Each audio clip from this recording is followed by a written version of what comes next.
You're listening to the AFTERBUZZ TV Network, now the largest new media platform on the web, and your #1 source for after-show entertainment.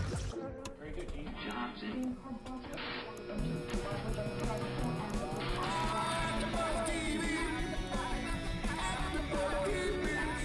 the AFTERBUZZ Studios in Los Angeles, California, presented by Maria Menounos and Bing.com, and streaming live thanks to Akamai Technologies. This is AFTERBUZZ TV's Breaking Bad After Show. We'll break down tonight's episode and get you all the latest news and gossip. And now, another post-game wrap-up show for your favorite TV show. It's AFTERBUZZ TV's Breaking Bad After Show. Welcome, everybody. Thank you for joining us. Bing is for doing, and we are here doing another AFTERBUZZ TV After Show for Breaking Bad, Season 5, Episode 10, titled Buried. Aptly titled again, as I might say. I'm your host, John Comerford. I'm joined on the panel by Kristen Snyder. Hello. And also filling in is Tamara Berg. Sorry. Hi. Thank you, by the way, graciously filling in for Matt and Phil, who isn't here today. Thanks, Tamara. And Marissa Serafini in the booth helping us out. Thank you, Marissa. Hello, everyone. Okay, lots to talk about. Todd, back with a bang. Marie proffers a slap heard round the world. But I want to start off with where it ended last week with a standoff between Walt and Hank.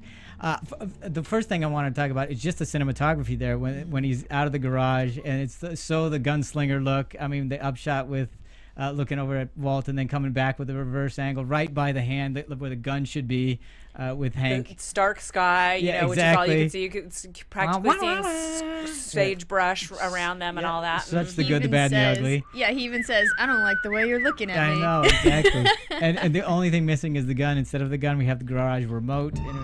Thank you very much. That's there it. That's all we needed. And I thought, Nice. okay, they are really pushing the show down here.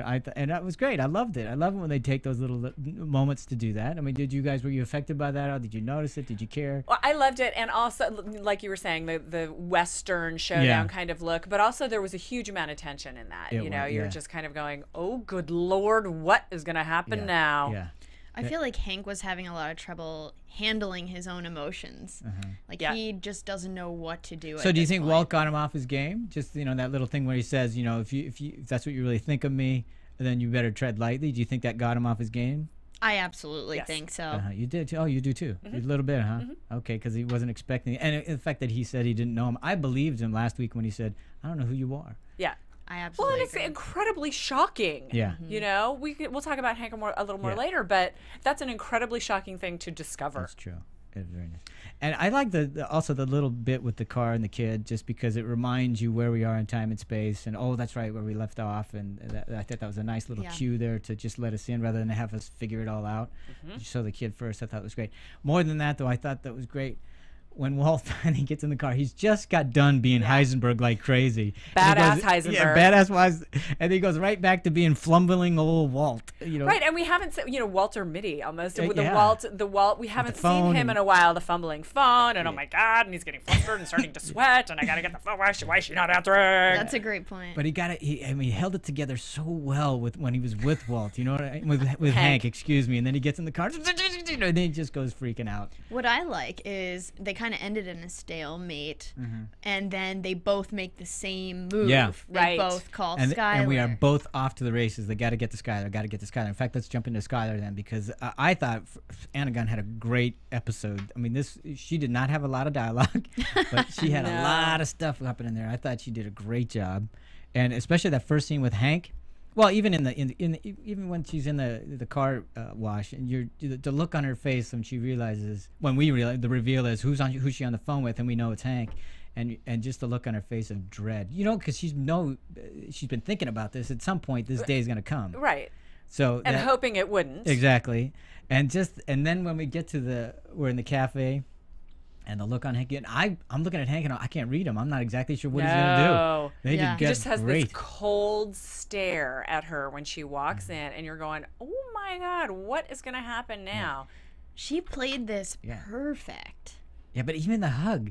Right. Even the hugs, you get in the hug, and I'm still going, It wasn't like family. No, it was weird kind of hug, and I'm going. I thought he was gonna hold her and say, "Okay, don't move. I'm gonna tell," because he wanted to hold her. Because I've got a gun in your ribs. No, not that part, but just that he was gonna sorry. tell her everything, and he didn't want her to run away or something like that. Yeah.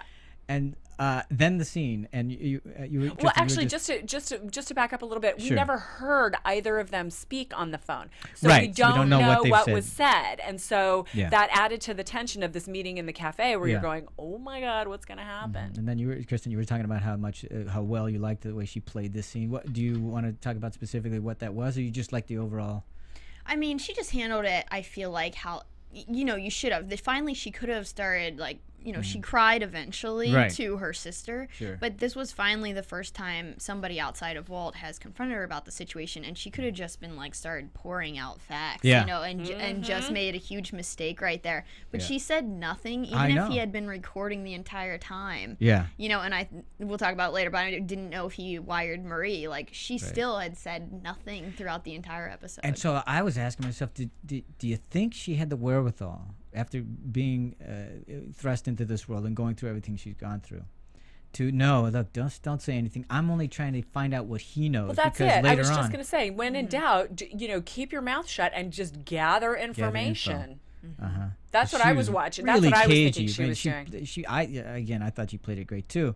You don't know, because at any moment I thought she was going to say something or blurt out and have it just fall to pieces. You don't know what I've been through. Any of that, which would have been the easy thing to expect and to write and everything, and they went the different route. Did you guys want her to? Did you guys want her to like start confessing, or do you want her to be on? Do you want her to be on Walt's side? I don't necessarily want her to be on Walt's side, but I thought where she was going to go with the whole thing was just, and she never did, and I thought this was great. She never said in any one of the scenes she was trying to protect her kids. Or trying, because here's the thing. I need a lawyer, because it would have been I need a lawyer because I don't know what jeopardy I'm putting my kids in. That would have been the easy thing to say. Because Hank would have understood that. Right. And it's an easy out for somebody. Sure. But they didn't allow her to do that, and she didn't do that. And I'm going, it was great that she didn't even say that. Even with Marie. I mean, except for the fact at the end with the Marie scene and Marie's trying to steal the kid. But she never once did that. And he was saying, I'm your biggest advocate. Do you guys think that he's her biggest I just felt advocate? it was the really typical cop versus criminal power play, going, don't call the lawyer a lawyer. That's just going to put up a lot of roadblocks in between us and the truth. And I'm your ally. Gotta get ahead of this get ahead of this. And we, and it was such it's every police show I've ever seen, where they bring in the perp. And and start to question them, and Hank was feeling it start to get away from him because he knows he's got the upper hand as long as he's got just him and his sister-in-law there.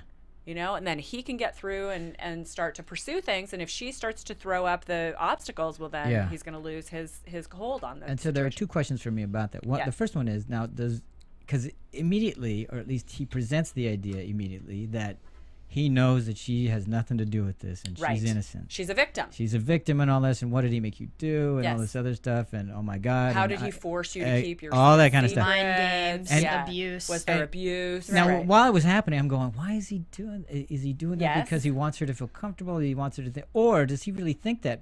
And the reason why I asked that is he completely bought Walt's premise. He didn't think Walt could possibly, and I'm thinking he's underestimating her just like he underestimated Walt.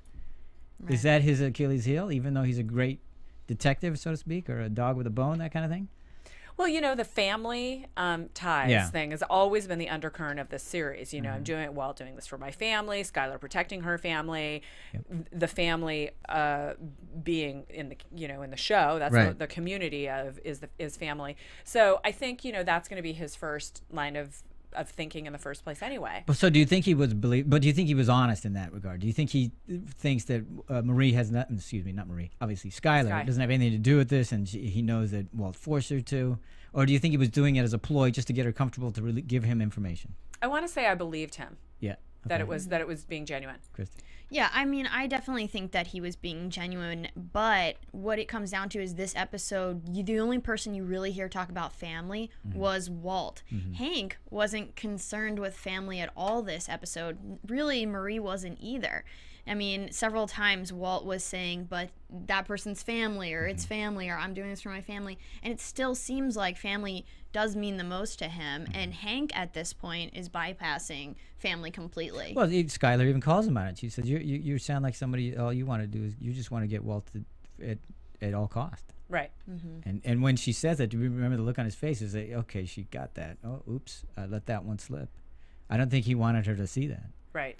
But you notice he backed off when she. No, but did you believe Hank, or do you think he was playing a game? No, I think first of all, I think it's part of repetition, part of the experience of, like you said, when you bring a perp in, the interrogation, you want to get them on your side, so you want them, look, I know you don't have anything to do with this, but I do believe that he doesn't think that she has anything to do with it, and that she was forced to, because let's face it, what he remembers, and it's pretty compelling, the fact that she walked into the pool like that. I mean, that she gave the kids to them. Yes. I mean, it does look like she's way in over her head, literally in over her head. So I mean, in his experience, the clues are there that she didn't have anything, or in some way was coerced or had to because of the kids or whatever. Do you guys think it was a mistake that he told Marie? That he told Hank told Marie? No, I don't think so. No. I think he did that, and I think that's where I'll disagree a little bit. It was a card he played, and I think that's where the family came into it for him. Is that, look, it didn't work with me. I get that because I'm also a cop, but this is your sister. You got to help. And I think he didn't do it just because he wants her to give information to get Heisenberg. I think he also did it because, look, this is your sister. You need to go help her. Right. I think Hank did that as in a familial sense, not just a cop sense. Right. So. Going back to the Skyler being underestimated thing, you know, the end of that scene, she's screaming in a cafe, am I under arrest? Am I under arrest? Am I under arrest? So she's pushing back, obviously, and acting out of character for what I think Hank would expect of her. Do you agree with that? Oh, sure, yeah. And so, you know, so it was, we're starting to see there's a turning point that came up a little bit later. We're going to talk about in the next scene with Skyler. And I think, you know, you're the one who said it, that she's been underestimated. Yeah. And when we get to the Walt scene, also he underestimates her as well, because he immediately thinks that she's gone to Hank and has talked and cut a deal. Right. And they're all underestimating. Even Marie is underestimating her. But we're starting to see for lack of a better word, the tiger mom. Yeah, that's true. Can't steal one of her cups. Right. Well, let's talk about the Marie scene, the Marie and Skyler scene, because there they are. And then finally, and I thought great of them to do that, to bring her. I thought it was wonderful because, you know, it's great to have the sister thing happening because, you know, let's face it, early on in the series, when Marie's stealing, there's a confrontation, and I mean, it's kind of a reverse on that, as you had pointed out. Yeah. So then we're very, very little said by Anna Gunn, but volumes. But again, the cinematography of this, because when they were in the cafe, it was all very close up. You know, we're watching her purse her lips and you know, that kind of thing. And then very similar in the bedroom scene with Marie, except and Skyler was out of focus for a lot of it. You know, and so we're really just not getting a read on her. We're getting this sort of suggestion of what's going on with her. And Marie is bringing so much to the conversation because she's not saying anything. Yep. And again, it looked like Skyler's just trying to figure out what Marie knows. Yeah. Yeah. Or she just doesn't want to blow it by saying something wrong. Did you guys think that perhaps Marie was wired? It never occurred to me, actually, until you just said it. Did you? I thought about it at first, so I was still hoping that she wouldn't say anything, because obviously whatever she says to Marie is going to go back to Hank. So. Sure. I didn't, only because I just didn't think Marie would do that. But I think that would have been fascinating if they had gone that route. But we'll never know. Right. Do you think if Skyler would have told Marie it's all a lie, do you think that she could have convinced Marie to go against Hank? Because Marie was saying, please tell me that Hank's crazy. I do, because I think they all want to believe it can't be possible. It can't be true. This person I've known for so many years who has not exhibited any kind of behavior like a Heisenberg, it's so hard to fathom. So I think they want to believe it, so any excuse you can give them that was rational, I think they'd grab. Because thinking the alternative is excruciatingly painful in the mind. Yes. to grasp all that. Yes. I thought this was a great episode just because, like, we've been waiting for all these scenes and confrontations, and we got so many of them this episode. And how about Marie just hauling off and slapping her in the face? Damn, that hurt me. I was slapped silly on that one. That hurt. That was painful. But totally warranted. Yeah. Yeah. Yeah? So? Yeah. You knew when my husband got shot, Yeah, I'm gonna slap that bitch. Yeah. Oh. Okay. Good to know. Good to know. Even if it's your sisters, I'll let your sisters know. Be warned. Yeah, do let my sisters know. All right. Watch out, Wow. sisters. All right. Indy, and then Kristen, of course, here I come. at the end of it, what's the first thing, Marie? She's gonna steal the child. Steal the baby. Boy, she's been trying to steal that baby I know. for It's years. like she's, finally, I have my excuse. I can take They her really for good. do want the baby. They want that the baby. Kids, they do. So, and of course, and then you were talking about the Tiger Mom. Me. Yeah, okay, there it came out like crazy. Right. And it was interesting how Hank knew, no, you can't do this, because what would have happened if she had taken the kid? I mean. Yeah, well, and I was trying to figure out, was Hank coming from you, my wife, can't take that baby from your sister, or you, crazy lady, can't take that baby from that lady, and I'm a cop? Yeah, do you know? Yeah, and I think part of it is, which goes to when we get to Hank, we'll talk about it, but is his concerns about the fact that he now knows who Heisenberg is. Right. And if we go to the cops, everybody's gonna know that. Yeah. And that's a big thing for him. That is not an easy place for him to be. Considering Marie has this past with stealing, do you guys think that she's going to continue to try to steal Holly?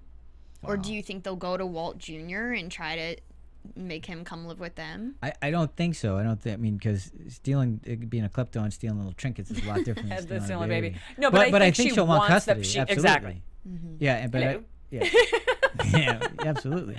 Yeah. So that part of it for sure. For sure. They're going to try and get the baby, yeah. All right, let's talk about the next scene, which is with Skyler and Walt after. Okay. He's buried all the money, and we know that part, which, by the way, is obviously the title of this particular episode, right. That's buried. And, there's so many other things with the buried thing. I mean, the information out there, and they all feel like they're going to get buried. I mean, you can go anywhere Secrets you want. Buried, with, past all those buried. kinds of things. Everything's now coming. I mean, all those kinds of illusions and stuff. But go ahead, Tamara. No, just go ahead. We're talking about the scene now with Walt and her in the bathroom. And I just like that she looks horrible. He's all exhausted, just dirt filled. She just wants him to say everything, and then of course he's just a pass. We see a lot of Bryan Cranston in his tidy whities, don't we? Yeah, they're usually never white. They're sort of brown and in the beginning, in the desert. Bryan Cranston tells the story how when he first read it, and the first scene, not the first scene, but the first episode where he's in his tidy whities, he goes, "Please, can we do anything but tidy whities? I just got off Malcolm in the Middle, and I did a lot of tidy whitey work."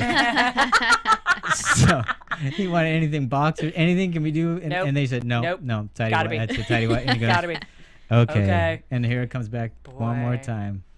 Concessions not he so makes white for his though. art. Not so white. Not so white. Not so white. But just to go back to the Skyler and Hank scene, sure. Hank dropped the bomb that the cancer was back to right. Skyler. Mm-hmm. And so this comes up in this right. next scene. She really thinks, and so we still didn't get. He didn't really give us too much on whether or not it is. Right. And you made the point. I mean, we can talk about it. Let's say yeah. Walt has facial hair and eyebrows, and you're saying anybody in chemo probably wouldn't be able to generate chemo, that. You don't have those things. So I mean, maybe some people can, but I don't know. I've never known anybody to be able to. But so thankfully, I don't know a lot of people that he could be. But we did see him with the in the chemo lab or whatever that. And the medicine. So, yeah. Right. So I don't know what that's about. I don't know what that means. So there is. We can talk about it right now because it's part of Hank's storyline. But Mike August, I think, was the one that did this. He brought us to our attention the idea that ricin is now being used, or at least the form of it, and experimented with, where they use ricin to kill cancer cells. And they've had some success, although they have to alter it somewhat, so obviously it doesn't affect the human, just the cancer cells, and they attach it to some immunotoxin or whatever it is that they do.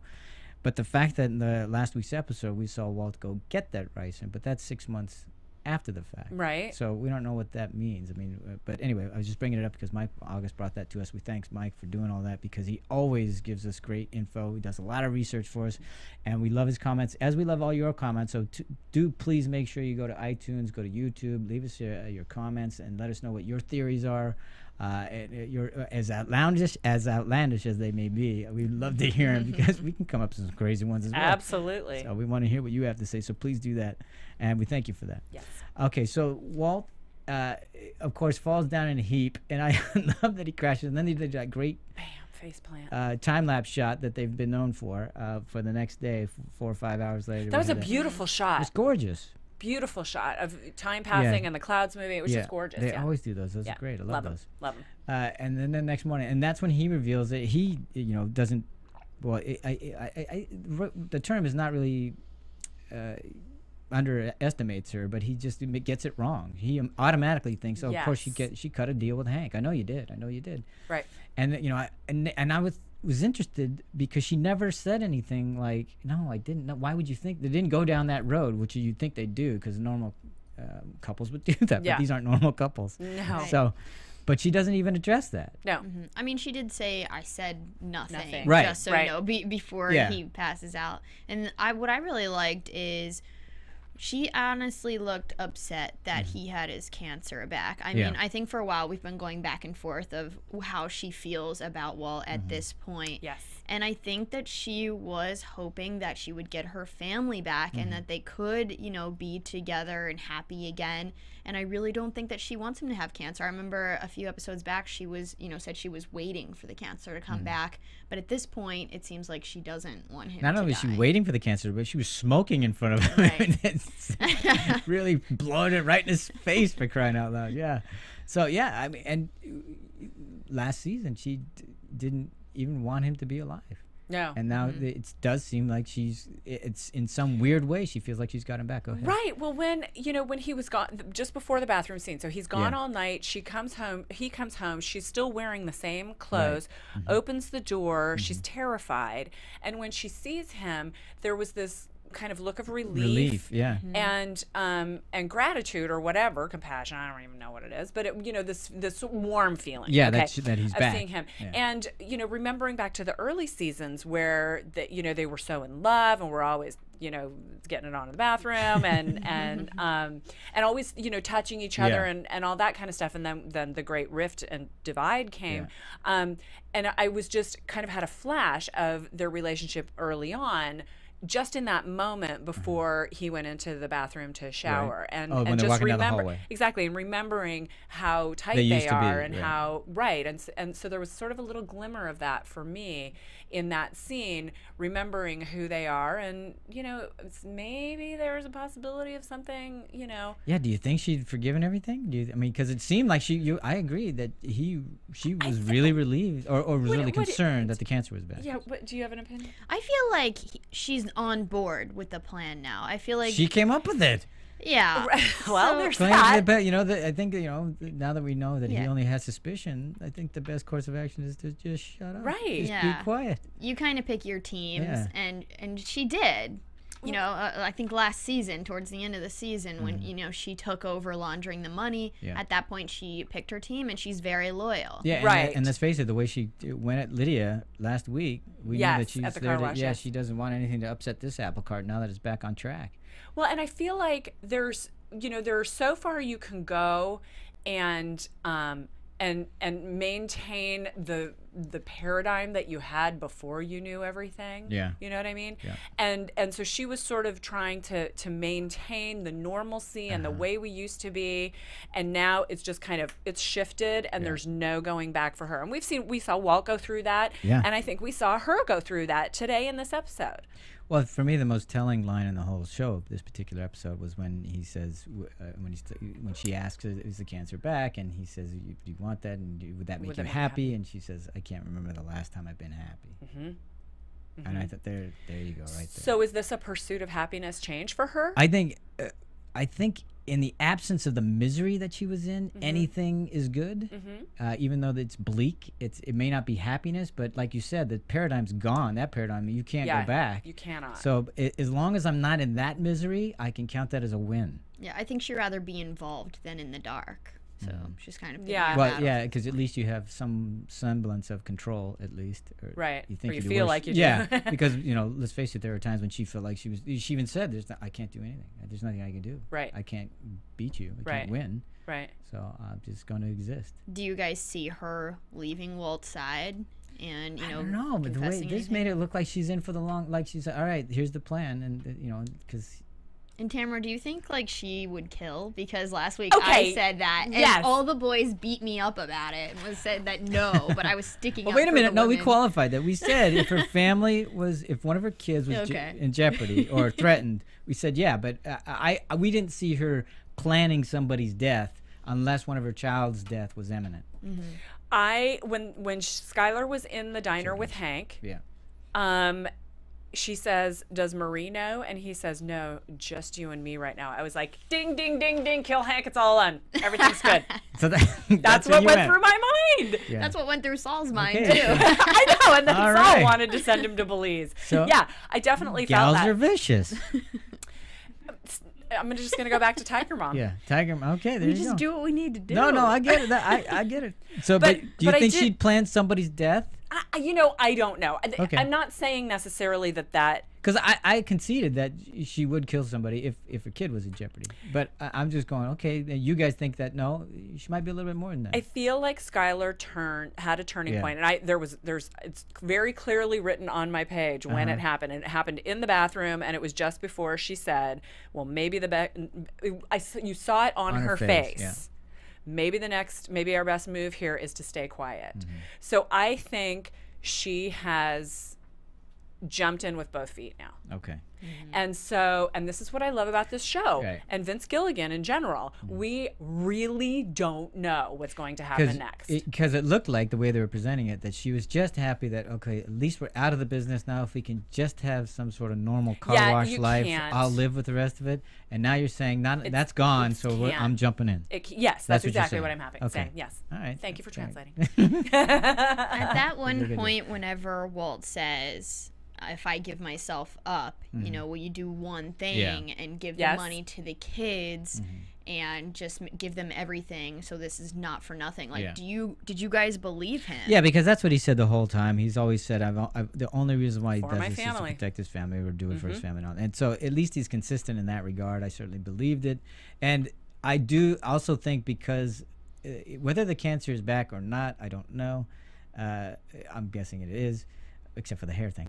But he's certainly faced his mortality. Sorry. And when you do that, you want your life to have meaning, or at least a character like this does. He wants his life to have some sort of purpose. He has kids, but the fact that he could leave something for them so they might live beyond him in a way that they wouldn't have to suffer, I think, I believe him completely.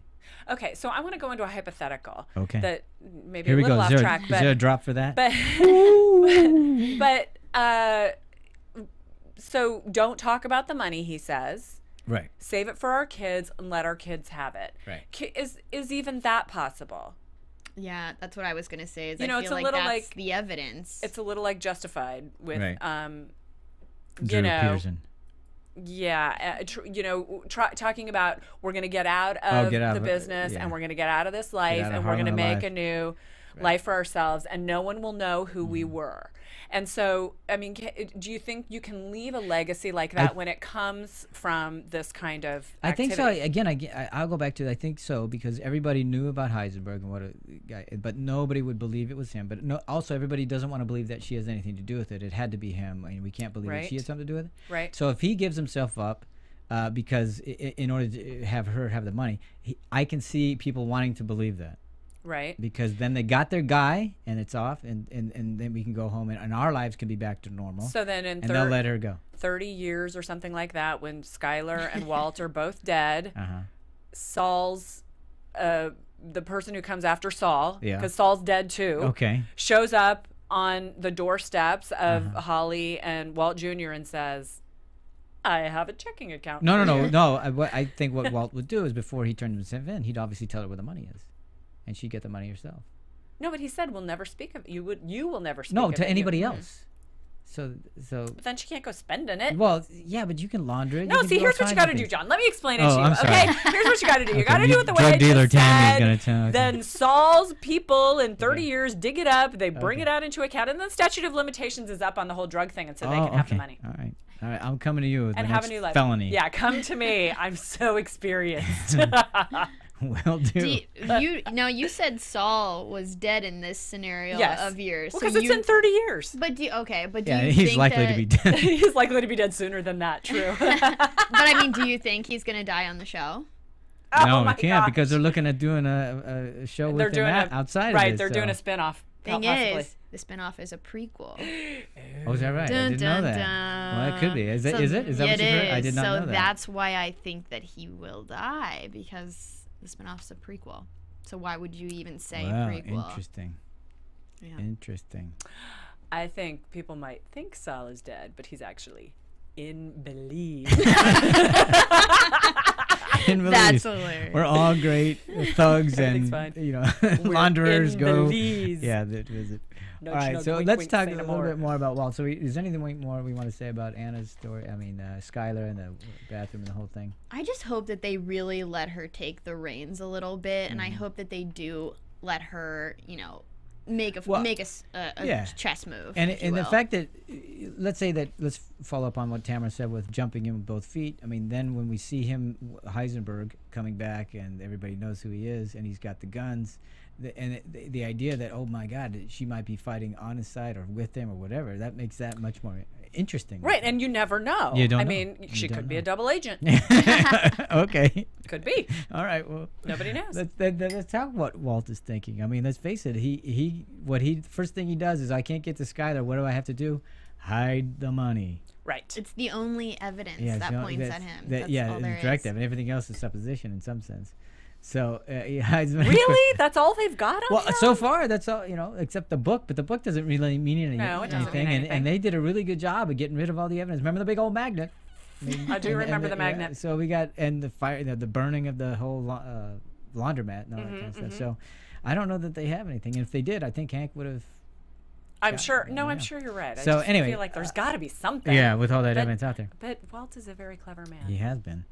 So, but I like that he hides. Well, he's with Saul, and of course Huel, and I don't remember the other guy's name. I know I'm gonna get notes from that. Sorry, fans. Okay. I don't remember his name. Huel, and Bostonian, and I'm forgetting his name at the moment. But I like the way they. I mean, here's what I thought the best thing about it was. They're lying on all this money. They're thinking Mexico. Yeah, they could just run, right? The block of money and the storage bed of yeah. money. Exactly. And this is how badass Heisenberg is and Walt is. The man killed 10 people in 2 minutes. And that's enough for them to go, okay, I'm not taking this chance. Let's put it in barrels. Yeah, exactly. But they did take some. Oh, well, we don't know. We don't know. Maybe they were that? honest. What are you saying? Who says? Yeah. Because he was like, there's enough here. Close enough. And they look at each other. So, Close they enough. took a little something. Well, as they say, if they're not stealing a little, they're stealing a lot. So, but I just. Is that what they say? That's what they say. You don't know? You've never heard that term? Yeah, you and your felon world? You haven't heard that term? I'm surprised. So, but anyway, the fact that they're afraid of him that much, because remember in the beginning they didn't sweat this guy at all. So and now this is what he wanted. All that money, and they aren't tempted enough to take it. No, God no. He's wanted people to know his name, and Yeah. they do. But seriously, all that money, and you think back, and no, I don't think I want to take that chance. I'm going, I was looking at that and going, no, I take that chance. I take that chance. I take that money, and I take that chance. Well, if you not all of it, you wouldn't. You'd take a little. If you notice, they did offer to help him unload of course, it yeah. at wherever he was going, so it was still in their mind, and he knew that, which is why he didn't take help from anyone. Yeah. And I thought the conversation with Saul beforehand, Saul was just great. Was like, don't die, get rid of your phone, the battery, take it out. Take the battery off, for God's sake. Saul's been around this a few times, obviously. But do you think, I can't remember, I have to go back and look at it, but didn't Walt already have in his head that Skyler talked? Or do you think that was the first time he really even thought about it? Oh, no, wait, no, because he was going to take the call. Walt was going to take the call from Skyler. Right, yeah. So I think he hadn't decided yet, or needed to know more information before he did decide. I think it was Saul that put the idea in his head. So, but I think it was, he probably had it. Let's face it, he usually he has all things. All scenarios. Yeah, all covered. scenarios at least checked in some fashion. So I think it was in his head, but I don't think Saul helped in that matter. Because obviously, when the next time we see him, he obviously hides the money. Then the next time we see him with Skyler, we know that he's been thinking about it a lot. Right. So I just thought it was an interesting point. The other conversation that I loved in there was, Walt making sure there was a little money with Saul as insurance in case in case I need you. Yeah. Seriously, Walt. The probability is very high you're going to need me. Well, it was interesting that Walt thought he might not need him, and everyone wants to be needed by Walt because they know what happens when they're not. Yeah, just a weird little side note. The barrels, the money in the barrels. We've used those barrels before in many. Yeah, I was just not in a good way. No, and I was just that callback to me was like, I didn't. That was yeah. But for those of you who don't remember, dead bodies. Yeah, dead bodies. Dead bodies. Yeah, and with chemicals. Yeah, and dead bodies. And I was just going, ooh. I thought it was a great callback though, because yes. Oh, and yeah, because it was instantly like this visceral reaction to, oh my God, what's in those barrels? Yeah, what, those barrels again? Yeah, exactly. Yeah, and I was like, agree. oh my God, that was weird. That was just, I thought that was a great choice to use the barrels because what else are you gonna put them in? And I would imagine if you're in the writers' room, it's got all this money, the barrels, and that would have been yes. That would have been great, right? Do you think they walked to the prop room? Yeah, exactly. Hey, we got a bunch of them. All right, so anyway. Gotta use these before the end of the season. I liked how he would, whenever he was in the hole digging. Did you guys notice that shot where the lights kind of flash on him and he was all in red? Oh yeah. Yeah. I really liked that shot, and it looked like it was done on purpose. Yeah, that was nice. That whole thing was nice. That sequence there. And he was, underground, 6 feet under or whatever, in red. I don't know. Digging himself deeper. And how great was the little metaphorical lottery ticket? Oh, that was with the brilliant. GPS number. Clever. With the coordinates. Yeah, right? it's great. It's great. It's then we have the winning lottery tickets on the fridge. Well, hopefully Skyler doesn't. It's on the fridge. I mean, let's face it. They made him know to putting it there. So at some point he's going to tell Skyler, right? Or we think maybe who knows? Someone's going to find that thing and figure it out. Or some dumbass is going to clean off the fridge. Oh, that's what I was thinking. But he committed it to memory, or so we think. That's what he did. But we hope. But it'll be interesting when that comes back. I would love to see that come back. They're good. I mean, they brought the ricing back. They always bring something back. So. What if he gets the right lottery numbers and he wins the lottery? Amazing.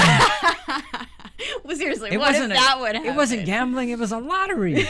That would be an awesome save. And Hank would go, oh, okay, because that's not hard to check. I'll tie it up in a pretty little bow. There we go. No worries. Speaking of Hank, let's talk. Unless there's anything more you guys want to talk about, let's go to Hank because the only thing really for me is obviously he had a wonderful beginning with the scenes with Skyler and stuff, and Walt, but that scene with Marie, I mean, he is in a tough spot. I mean, let's face it, what's he gonna do? How can he explain to people that this guy who's fairly high up in the DEA now, he's gotten promoted, all that kind of, he found Gus Fring, did all that stuff, but he didn't notice Heisenberg right under his nose. How can he go in? How can he go in, hold his head up high and say, oh, by the way, here's what's up. It's my brother-in-law, the guy I've been chasing. Yeah. How does he do that? He says it is going to be his last day. Yeah, because how could he save face? How everybody would look at him weird. I gotta say though, I hear you on that, but criminals' jobs are to be not under the radar, caught. incognito. Exactly. Thank you. And so, maybe it's a little okay that he didn't see it, because who are you going? Why are you ever going to expect someone in your family? No, I agree with you, but in Hank's mind, how could you possibly look yourself in the eye and go, my God, how do I explain this to people? Well, of course, because but it's their jobs to be incognito, fly under the radar. It's my job to find them. Right. And he comes off being a complete dolt. Hell, he got me shot for crying out loud. Right.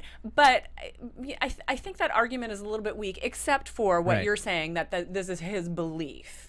In that sense, and we were talking about his conversation with his colleague, Gomi, right, and how much crap Gomi would give him. Oh, everybody would. But I think in that world, not just in his head, but in that world that he's in, that kind of way. In fact, we saw between he and Gomi, the fact that you didn't, I mean, because that kind of detective is the kind of detective that everybody else would make fun of and think he's a buffoon. You're right. And buffoon isn't the word they use. I changed my mind. But I'm just saying that that's where he is. And of course, Marie, I think, trumps him with that whole argument that, well, what if they all find out and then they learn that you knew about it and didn't say anything? And then he's in some way. Then you're a criminal. Well, yeah, or people are going to think you're culpable, that you're part of it.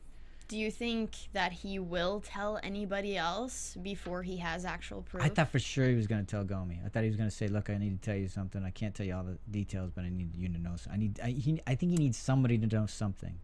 Yeah, maybe. But, one of the things that I noticed about Hank in this episode was that they're starting to change his appearance, right? So his limp is not as bad. He's kind of a little tan. He's not as pasty as he used to be. He used to wear the pleated Dockers, and now he's wearing jeans. Yeah. You know, kind of getting ready for a little battle, bit stylish jeans. Well, yeah, I think that, and he's got that death stare down. Yeah. So I think that he is sort of emerging as perhaps the only single person who could face off with Heisenberg, like they did in the beginning of the episode. And he's the only one that is still have any kind of integrity. Right. Because, you know, even though he missed it, he didn't. Right. It wasn't intentional. Exactly. Yeah. So my point is just that perhaps the idea is that he can't tell anyone for all of his reasons, and in not telling anyone, he's realizing he's going to have to be an equivalent competitor, right? You know, to Walt, to Heisenberg. Yeah. Do you guys think that Marie could possibly change sides and want him to not say anything for her sister's sake? Because I mean, they really don't have anybody else, Marie especially, and this is her sister. No. I'm sorry, I couldn't. No. You don't think so? All right. Nobody's changing sides from here on out. The lines are drawn in the sand. And you had said early on when we were watching the episode, well, the cat's out of the bag now. I think everybody knows who everybody is, and I don't think there is.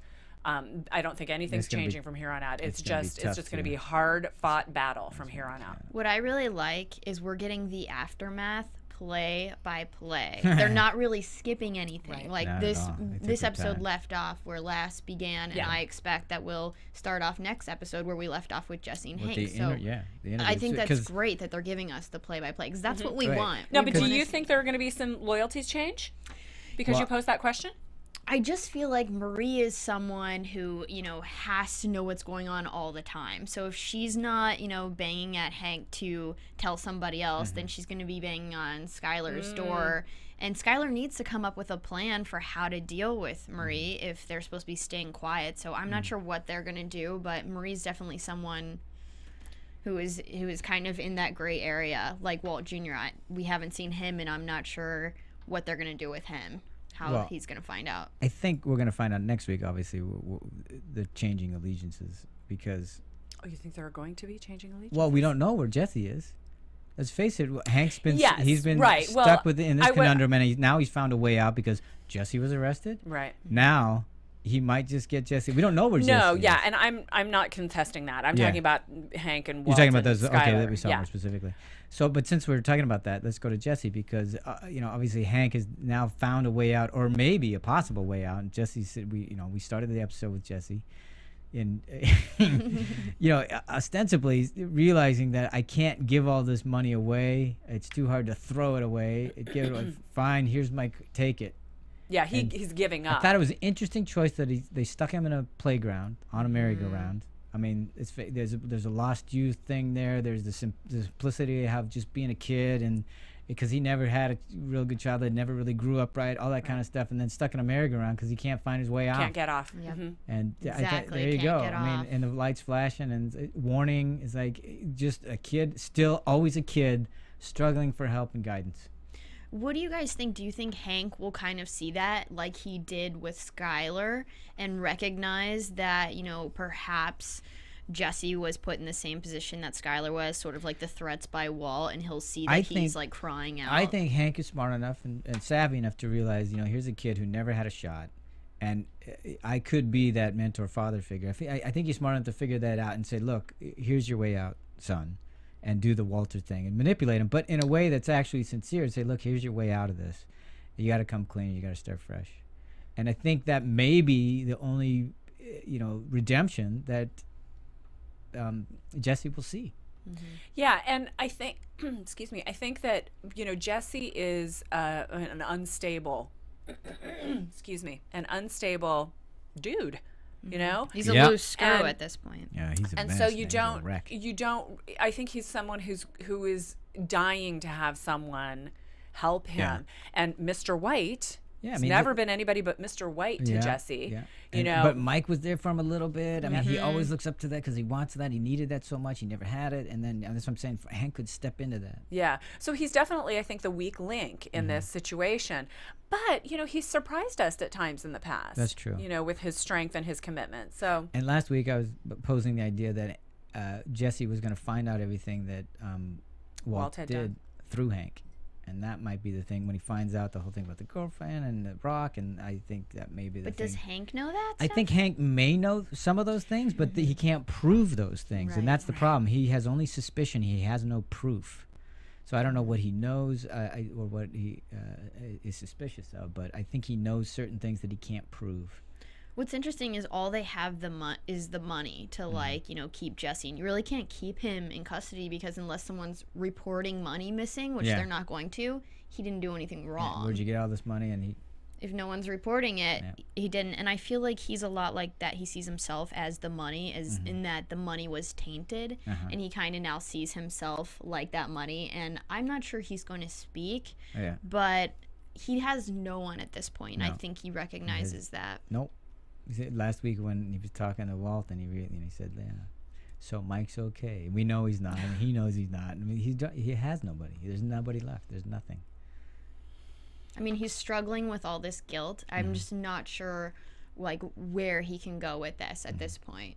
He's been in therapy for, you know, the drugs and different things, but I'm not sure what could even possibly give him a fresh start at this point. Yeah. All right. So, well, we know that Hank's going to go in and talk to him. Right. We know Hank's plan. He gets the other guys out of the way so he can talk very cleverly. He says, hey, you know, I'll give you whatever I get. You know, hey, no problem. 100%. 100%. So what do you think? What do you think he's going to say? Anyone want to, or should we wait for news and we'll do that for predictions? All right, let's move on to Lydia and Todd then, real quick. Lydia and Todd. So Lydia's back. Lydia and her I just like Lydia that she in her Louboutins. Louboutins. So appropriately dressed for the desert. Sinking into the sand, which I thought was, I don't think that was a mistake. They brought her out in the stupid high heels, but I just liked that she was standing there and her heels kept sinking into the sand. Okay, she's getting deeper and deeper into this. And did you guys notice the bottom of her shoes were red? Yeah. And it was kind of like the washing of the washing of the hands. I mean, she didn't want to step on any of the bodies or anything. Oh, she didn't look at it. Like, oh, don't want to see it. But her shoes are already red. How childish is that? You know, here she is, this meth dealer, and oh no, I just don't want to see any of it. So like, it didn't happen. Sure. I mean, is that the only way she can rationalize this? So I'm going to do all this because I have to. Well, yeah, and she's sitting there in her business suit with her fancy shoes, you know. She's a drug dealer. She's a drug dealer. Talking about how dirty the lab is. Right. I mean, whatever, the meth lab, whatever you want to call it. So obviously all this, you know, she's taking over the operations with Todd, whom I love. I'm glad that we get to see Todd. Yeah, Kevin, I'm sure, is going to be happy Todd is back. He's a big fan of Todd. Yeah. I'm a big fan of Todd. Oh, a big fan of Todd. Yeah, from Friday Night Lights. Oh, well, okay. Big fan of Todd. I haven't seen. He's very polite, this guy. He is very polite, ma'am. Yeah. Ma'am. Hangs around with the crew. Oh, I don't know if they're so polite, though. They little... His uncles. Swastikas on his necks and everything. This is going to be They're just naturals. But I just feel like this is a huge problem that Walt has blocked out that is obviously, you know, going to be a reason we can't tie up loose ends. Frankenstein that Walt created because he taught Todd how to do all this. And, you know, Todd getting a 74%. Mid-C, not bad. Not bad. Okay, for tutoring That's him. Pass. Absolutely. Of course, he did burn up the third badge, but hey, let's not get technical. Started a fire. So how is this gonna muck up the works here? Are we gonna have? I mean, is it gonna be a Jesse and Todd showdown? Jesse has like no energy for life at the moment. He's got it, but he'll spring back. This is gonna be great. I think it's gonna be. Look, all right. I don't know what else we want to talk about. We should probably move on to. Should we do predictions or news and gossip? Do we have news and gossip? Well, I was just gonna say for the news and gossip is the finale, the final 8 parts. So like last week we began with 5.9 million viewers, and you know, this was their best ever, by the way. Yeah, this was 4 times the number who watched its episode 5 years ago. 4 times its initial viewers. So this is word of mouth that people are telling other people to watch this show. It nearly doubled the figure, 3 million, for the most recent series finale. So even from, you know, just season 5, episode 8, it has doubled the amount of viewers. So even in its last season, it's still bringing people in. I mean, this is probably going to continue happening for years and going down as one of, like, you know, the best shows in television. And it's so widely guarded. I mean, let's talk about this. I mean, they're so tight-lipped and close-vested on this. We don't, you know, we're doing all sorts of things trying to get info from people. They're not letting anything out. In fact, Lydia, the character Lydia, was talking about how, not the character, sorry, the actress. The actress. Was talking about how she got every script from the final season. Yes. And they were redacted. Like an FBI document. Yeah, so she didn't get to read any other scenes except hers because they were all redacted. Wow. But if she wanted to see them, she could go into the office and read the full scripts on one single computer, had the scripts on them. Well, I'm sure it was somebody watching. Right, exactly. There's probably a proctor. That's how making sure you weren't taking screenshots. That's how closely guarded all this is. They don't want any information out, and they're doing a great job too. So I'm sure all the evidence. And that, you know, like many shows, I'm sure they're gonna have, you know, fake scripts or multiple endings or things or whatever. Red herrings. Yeah, so nobody will figure out what the heck is going on. But she does say that her character. What she said? She called pristinely perfect was how her story was wrapped up. Pristinely perfect, but wasn't it bloody too? Wasn't it? Yeah, I lost it in the last few seconds. So sorry about that. So, but that's all right. I just love that she. Interesting article with her in the Hollywood Reporter. Yeah, and she was so happy that she really wanted her character to die because she deserves to die. She should die. Wow. I said, well, there you go. She's really happy about this. So apparently she'll be checked off. All right. So any predictions? We'll go to them predictions right now. I read that Vince Gilligan said that he admitted he cried while writing the final episode. Okay. And he said that Sissy Mary. There is not much in the way of ambiguity with this ending. I feel like this ending represents on some level, however small, something of a victory for Walter White. All right, so he's obviously taking a page out of the Soprano books, how not to end it. Right. No ambiguity. No ambiguity. He decided to go that route. So, but I wonder, did he... You know, where did the tears come from? Was it? There's probably a lot. Sure, I mean, ending of this show, absolutely. Yeah, who knows? Or end of Walt. Who knows? We're gonna find out. So I'm still holding on to the prediction that Walt is gonna go off in some way to blaze glory to help. Not necessarily glory, but he's gonna do it to save his family. I think that's the whole series been about that for him, and I think that will be fulfilled in some fashion. Yeah, I'm excited that, you know, they did say that we'll have some, you know, win for Walt. That's what I care about the most. You want to win for Walt. I want to win for Walt. So however that has to happen, I'm on board. She's rooting for Walt. Are you Walt? You know, in a way, yes, because he is, you know, he is our hero. Yeah, okay. I say with a quiver in my voice. But my prediction is that Skyler has turned the page. You know, she has or turned the corner rather is what I meant to say. She has turned the corner, and we are going to see a different Skyler from here on out. I don't think it'll be a win for Walt. I think it'll be really satisfying for the fans, but I don't think it's going to be a win. That's what I'm looking for. Satisfaction. They said small degree. That's fine with me. Well, that would be a satisfaction. There you go. All right. Well, let everybody know where they can find you. I'm at Cinematic Escape on Twitter, or you can bang my blog, Cinematic Escape. I am at Tamara Berg on Twitter. Also, my website is tamaracentral.com. I am at my wit's end trying to figure out where to find me, except for serialbuddies.com. You can always find me there. So thank you very much for listening, everybody. We'll talk to you next week.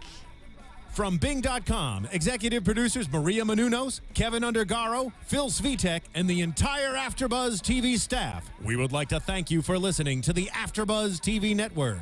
To watch or listen to other after shows and post comments or questions, be sure to visit AfterBuzzTV.com. I'm Sir Richard Wentworth, and this has been a presentation of AfterBuzz TV. Buzz you later. The views expressed herein are those of the hosts only and do not necessarily reflect the views of AfterBuzz TV or its owners or principals.